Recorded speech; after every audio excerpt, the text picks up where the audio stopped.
సాధారణంగా గోదావరి జిల్లాలంటే ప్రశాంతతకి మారుపేరు. ఆ మధ్యకాలంలో జరిగిన హింసాకాండ ఒక్కటే అందరి దృష్టిని ఆకర్షించినటువంటిది. ఏదైతే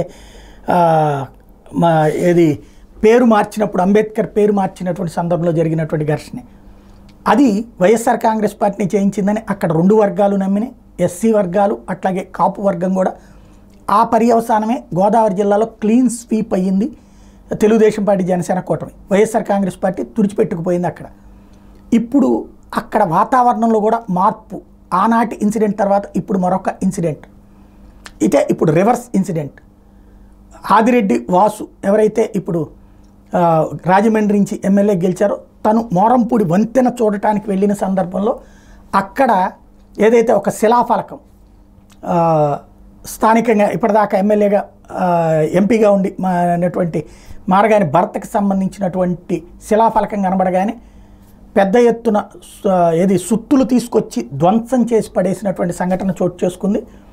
దాన్ని పోలీసులు ఆపే ప్రయత్నంలో పోలీసులకి తీవ్ర వార్నింగ్ ఇచ్చారు. దాంతో పోలీసులు సైలెంట్ అయిపోయారు. తర్వాత అవి ధ్వంసం చేసినటువంటి సంఘటన చోటు చేసుకుంది.